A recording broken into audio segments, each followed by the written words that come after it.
சிவபுராணம். முனிவர்களின் கர்வத்தை நீக்கிய சிவபெருமான்.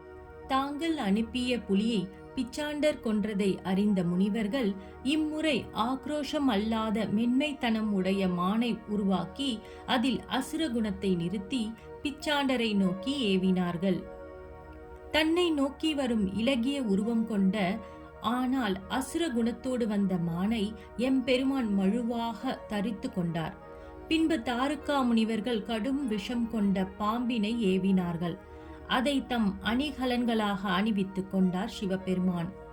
மீண்டும் முனிவர்கள் பல சக்திகளை உள்ளடக்கிய காண்போரை பயம் கொள்ளக்கூடிய அகோர வடிவம் கொண்ட பூதம் மற்றும் பேய்களை பிச்சாண்டவரை கொன்று வர அனுப்பினார்கள். ஆனால் அவைகள் அனைத்தும் எம்பெருமானை கண்ட மாத்திரத்தில் அவற்றிடம் இருந்து தீய தன்மைகள் யாவும் விலகி சிவபெருமானின் படைகளில் ஒன்றாக மாறின.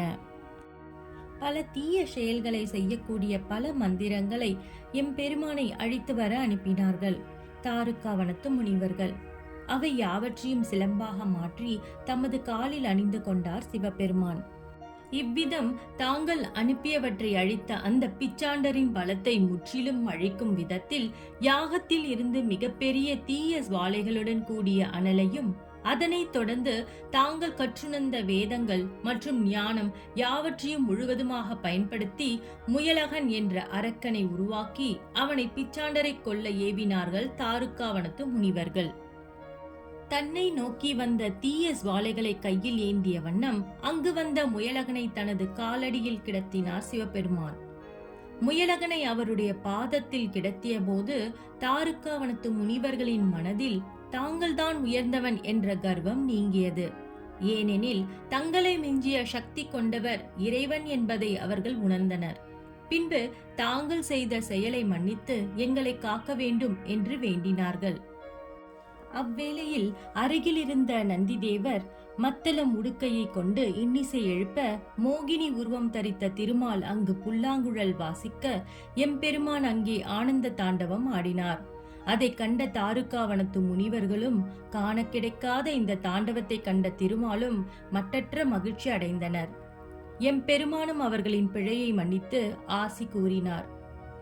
பின்பு தாருக்காவனத்து முனிவர்கள் அனைவரும் தமது தவறினை உணர்ந்து நிகழ்ந்த யாவற்றையும் தங்களது துணைவியிடம் பகிர்ந்து சிவபெருமானை மனமுருகி வழிபட்டு வந்தனர். முனிவர்கள் சிவலிங்கத்தை பிரதிஷ்டை செய்து பக்தியோடு அனுதினமும் மலர்கள் தூவி பஞ்சாட்சர மந்திரத்தை இடைவிடாமல் உச்சரித்துக் கொண்டே இருந்தார்கள். அவர்களின் வழிபாட்டினாலும் தவத்தினாலும் மகிழ்ந்த எம்பெருமான் அவர்கள் முன் தோன்றினார். முனிவர்களே, உங்களது தவத்தால் மனமகிழ்ந்தோம், வேண்டும் வரத்தினை கேட்பீர்களாக என்று கூறினார். முனிவர்கள் அனைவரும் எம்பெருமானை வணங்கி அவரிடம் என்றும் தங்களின் திருநாமத்தையே உச்சரித்து செருக்கில்லாமல் இருக்க வேண்டும் என்றும் தாங்கள் இங்கேயே இருக்க வேண்டும் என்றும் வேண்டினார்கள். அவர்களின் வேண்டுதல்களை ஏற்று அவர்கள் வணங்கி வந்த லிங்கத்திலேயே நாகேஷர் என்ற திருநாமத்தோடு பக்தர்களுக்கு காட்சி அளித்து அருள்பாவித்தார். ஓம் நம சிவாய.